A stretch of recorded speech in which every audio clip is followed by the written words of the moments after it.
Morning oxygenous lazy Monday to all of you. এই দেখো মার খাবার হচ্ছে, দেখতে পাচ্ছ। কালকে আমরা রাত্রেবেলায় লুচি খেয়েছিলাম, তো ময়দা রেখে দিয়েছিলাম, ময়দা রেখে দিয়েছিলাম মাখা। এই এখন বেললাম, বেলে এই যে মার জন্যে রুটি বানালাম, হালকা করে একটুখানি তেলে ভেজে দিচ্ছি। আচ্ছা, আর তার সাথে তরকারিটা কালকেরই করা রাত্রিবেলা। বাবা, তো দেখো তারপরে মায়ের মন পাওয়া যায় না, কি বলবো আর।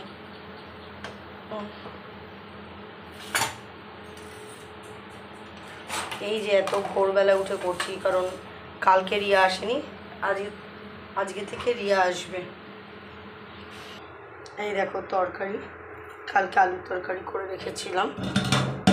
আমরা কালকে আলুর তরকারি করেছিলাম আর লুচি করেছিলাম। তারপরেও মায়ের মন পাওয়া যাবে না বাবা।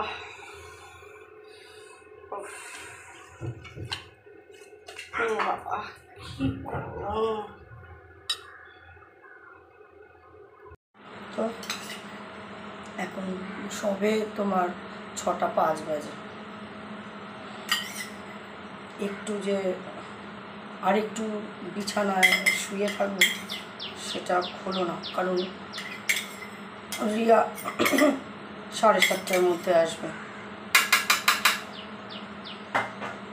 তাহলে বলো, খাবার কি তাকে করে দিই না?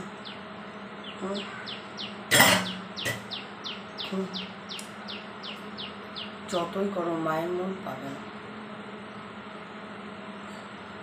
অ্যাকচুয়ালি মা আমার সাথে এরকম বরাবরই। আমি প্রথম অত বুঝতাম না, এখন যত বয়স বাড়ছে তত বুঝতে পারছি।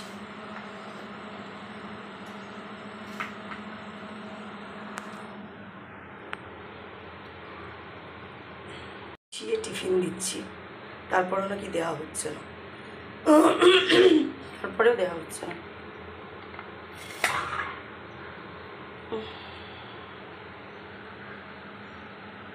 অক্সিজেনাস, এই দেখো এখন আমাকে আজকে যেতে হচ্ছে খাবার দিতে। রিয়া আজকেও তো এলো না। হ্যাঁ, কি বুঝলাম না? আমি যাচ্ছি নিচে খাওয়াতে। কেন দুধ নিয়ে যাব? এই তো বিস্কুট হাতে নিয়েছি আমি। তো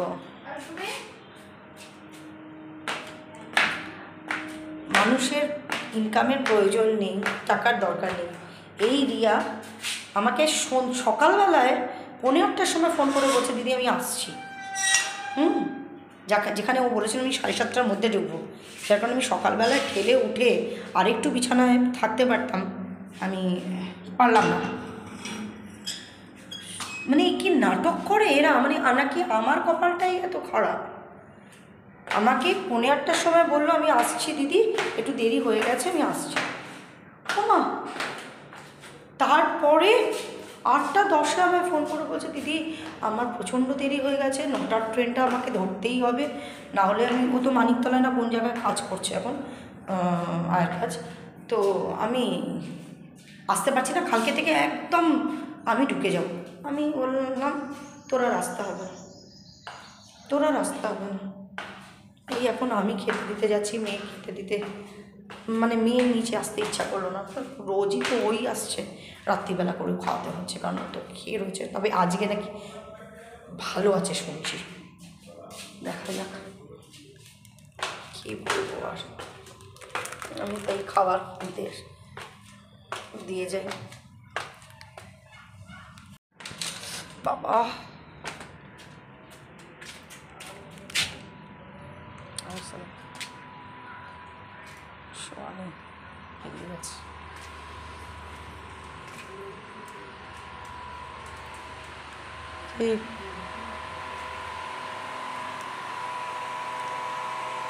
দাঁড়াও, ওকে বিস্কুটটা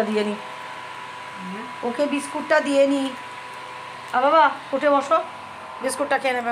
ওঠো বাবা, অবস্থা দেখো, অবস্থা দেখো, এখানে খাবারগুলো এরকম পড়ে আছে, নষ্ট। চলো মা বিকু খেয়ে নাও, মা খাও খেয়ে নাও। এই লোলোটা আমার নিচের থেকে আমার এখন এত অসুবিধা হয়ে গেছে না, ওকে ওপরে ওঠাতেই পারি না। ওপরে উঠাবো কোথায় রাখবো ওকে, কামড়ে শেষ করে দেবে ওকে। চলো এবার আর একজনকে খাওয়াই।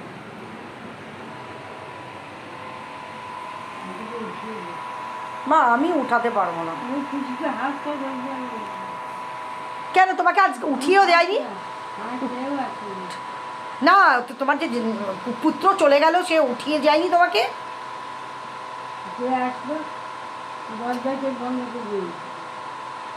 তাকে ডাকলো, সে দরজা খুললো, যাওয়ার সময় উনি কথাটা বললো, তবে ভালো কথা, আমি তোমাকে উঠিয়ে বসাচ্ছি ঠিকই, কিন্তু আর কিছু আমি করতে পারবো না। আমি খাবারটা খাওয়াবো, দাঁড়াও। ওঠানোটা আমার খুব চাপের হয়ে যায়, তুমি তো বোঝো না আমার। না মগে করে জল, তুমি একটুখানি এখানে মুখে হা করো, আমি তারপর তোমাকে বাটিয়ে দিচ্ছি।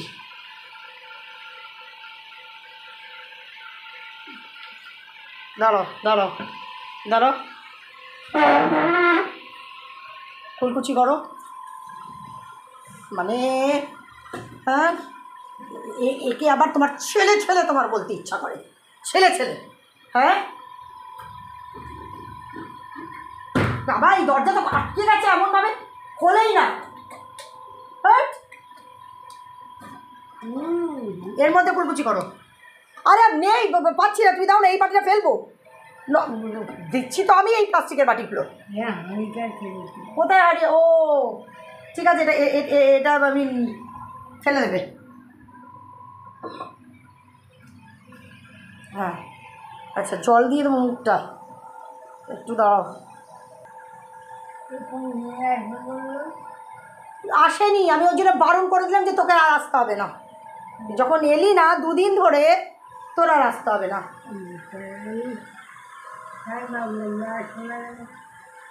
ঘরের দরজাটাকে বন্ধ করে দিয়ে গেছে। ঘরের দরজা বন্ধ করে দিয়ে গেছে তো কী হয়েছে? দরজাতে সে তো, ও যদি আসতো তাহলে আমাকে, ও তো আসবে না। এইরকম মাহলে আর কেউ আসতেও চায় না। দরজাটা দিয়ে গেছে। আজ দুধ টুধ খেতে হবে না, কারণ বিয়ে খাও। হ্যাঁ আজ দুধ খেতে হবে না।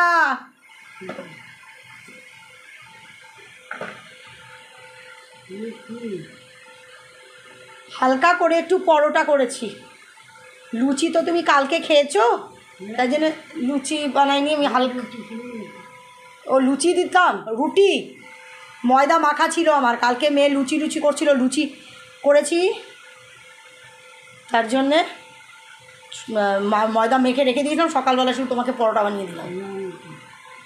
লঙ্কা ঝাল নেই কি?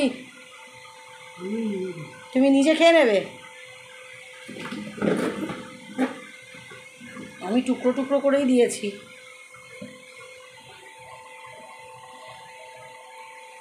গুণধর ছেলে কিছুই করেনি, ইয়ে চেঞ্জ করেনি, আজকে যখন ভালো আছে। দরজা বন্ধ ছিল, রাস্তা দিয়ে চলে যাচ্ছিল, এখন দরজা খুলে দিত, বাড়ির দরজা একটু বন্ধ করে দিল। এবারে সেটা আমি যাওয়ার সময় ছিল, কথাবার্তা বললো, দরজা বন্ধ করে দিল। কী অবস্থা! তারপরে একেই ছেলে ছেলে করে, মানে ছেলে কিছু করছে না, কিচ্ছু না। এমনি দিনেও রাত্রেবেলা খাওয়াতে চায় না, তখনও বসে থাকে কখন চাঁদনি আসবে, মাঝে মধ্যেই বলে তুই খাইয়ে দে। আর মদ খেয়ে উল্টে থাকলে তো আর কোনো প্রশ্নই নেই। তাহলে চাপটা কার পড়েছে বেশি? আমাদের। এবার লোক রাখবো, আজকাল লোকও পাওয়া যাচ্ছে না, কারণ আমার তো আর ক্ষমতা নেই যে 400 টাকা করে এখন পার ডে রাখবো। শুধু সকালের দিকটায় একটুখানি এসে খাইয়ে দিয়ে যাবে, আর উঠিয়ে একটুখানি দুধ বিস্কুট খাইয়ে যাবে, সেইটুকুনি করবে। আমি 50 টাকা করে পার ডে, না, মাসে 1500 টাকা। না, তাই 2 দিন ধরে আসবো আসবো করে ও এলো না। কি বলবো আর এদেরকে। আগের জনকে আদর করে কত কিছু দিয়েছি আমি, কত চুড়িদার, নতুন নতুন চুড়িদার, নতুন নাইটি, মেয়ের কত জামা, প্রায় বোধহয় 20-25 হাজার টাকার জিনিস দিয়ে দিয়েছি ওকে। ওই সমস্ত নোংরা হ্যাঁ, মানে এরা এত ছোট লোক, এত ছোট লোক, এত অ্যাসান ফারামোশ, এদেরকে দিয়ে কাজ হয় না।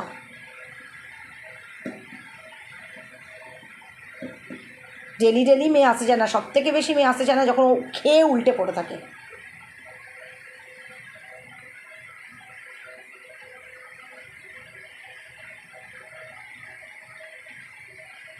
নরম শক্ত নাকি? কেন পরোটা শক্ত? না না, জানলাটা খোলা মতো গাছ না। হ্যাঁ জ্বালাটা খুলে দেবো।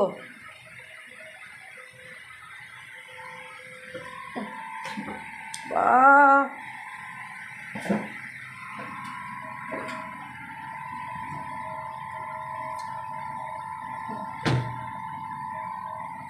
এই যে খুলে দিলাম।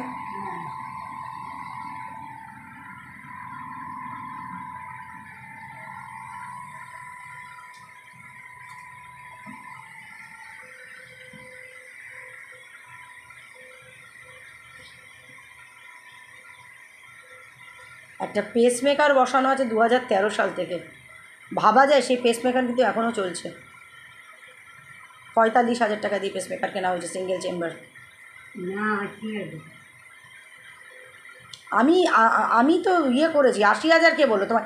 খরচা হয়েছে 80,000 টাকা সমস্ত নিয়ে, সব কিছু নিয়ে, ওষুধপত্র সমস্ত দিয়ে, যাতায়াত দিয়ে 80,000 টাকা খরচা হয়েছে, কিন্তু পেসমেকারের দাম নিয়েছে 45,000 টাকা। না, বলেছি তো নয়, আমি ধরেদিন বাড়ি করেছি। হ্যাঁ,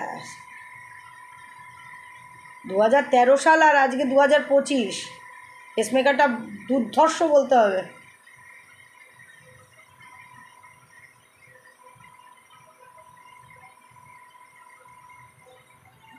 হ্যাঁ, কী হলো, হয়ে গেল? বড়িটা ভালো লাগছে না, সেটা জল খাবে। জল খাবে তুমি? এই খেলে কোথায়? খেয়েছি এটা দুধও দিলাম না তো। ভালো লাগছে না।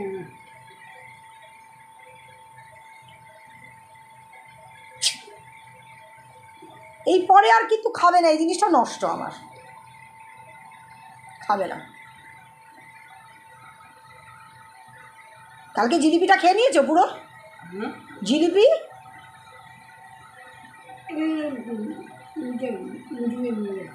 ইঁদুরেও নিয়েও গেল?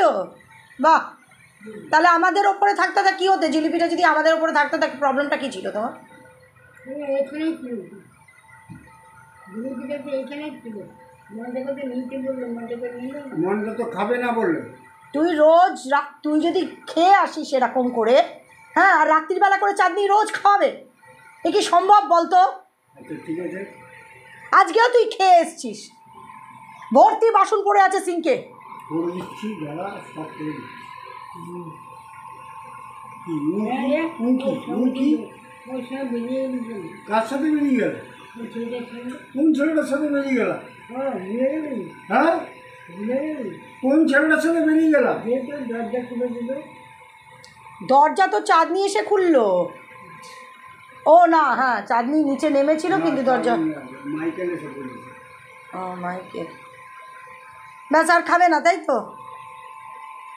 পারলে একটু পরে মাকে দুধটা করে দিস, আমি দুধ করলাম না। হ্যাঁ, তাহলে শুইয়ে দিস। হ্যাঁ, শুয়ে তো দেবো, কিন্তু এই বারবার ওঠানো শোয়ানো এটা কি সম্ভব? কি বারবার ওঠানো সারানো? সারাক্ষণ যদি শুয়ে থাকে তার তো কষ্ট হচ্ছে। তো ওঠানো একবার তো দিনের মধ্যে 2বার তো কতবার উঠি? এই তো একবার উঠানো। ঠিক আছে, ও একবার করেছে তো, আমি আর একবার করে দেবো। এখন করতে লাগবে না, এখন মাকে শুইয়ে দিবি কিছুক্ষণ বাদে, এখন আর করতে লাগবে না। না, আর খাইনি, মানে একটা পরোটার মধ্যে 3 টুকরো বড় জোর খেয়েছে, 3 টুকরো, আর খাইনি। আর খাবে না তো? এই সায়াটার কিছু আছে বলো তো? এই সায়াটা বলে আলমারিতে তুলে রাখ, মানে কি বলবো আর। আরে ছেঁড়া সায়া নাও তুই, সায়া আলমারিতে, ছেঁড়া সায়া তো অবশ্যই। এই যে ছিঁড়ে গেছে, এই যে এই যে, হ্যাঁ এটাকে আবার কোথায় আলমারিতে ঢোকাবো? হ্যাঁ জিলিপি খাইও নি, সেটা হলো তোমার ইঁদুরে টেনে নিয়ে গেছে। আমাদের নিচে ইঁদুর ছুঁচো কোনো কিছুর অভাব নেই কিন্তু, ভরে ভরে আছে। তো ইঁদুর নাকি টেনে নিয়ে গেছে, এই অবস্থা। আর মেয়েকে যখন খাবার সাদা হয়, মেয়ে বলে না খাবো না। তা একবারের বেশি তুমি দুবার তিনবার করে যদি বলতে, এটাই বলতে যে জিলিপিটা উপরে রেখেই দিয়ে, মা খাবে বলেছিল তো, মা তো খাবে বলেছিল, কিন্তু খাইনি।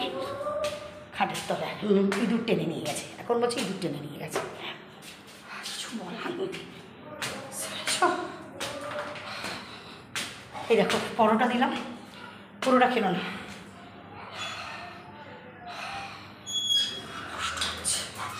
সরে যাও সরে যাও,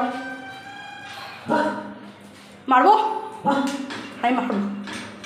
কারণ আমার খাওয়া যাচ্ছে কত, পেটটা ভালো নেই, আমার পেট খারাপ হয়েছে। হ্যাঁ সরো, আমি পড়ে যাবো না। আমার আর এই দেখো তোমাদেরকে একটা জিনিস দেখাই, দেখতে পাবে কি না জানি না, বুঝতে পারবে কি? এ হে উল্টে গেল। এই যে এখানে দাঁড়াও, এখানে এটা পাতা দেখছো, আর ওপরটা আমি দেখাতে পারছি না তোমাদেরকে, ওপরটা কি করে দেখাবো, ওপরটা কি করে দেখায়? ও সরি, মাথা থেকেই বেরিয়ে গেছে। এই দেখো ওপরে, ওপরে খেয়াল করতে পারবে না, দেখো জলের ফোঁটা ফোঁটা ফোঁটা ফোঁটা জল, টপ টপ টপ টপ করে এখানে জল পড়ছে।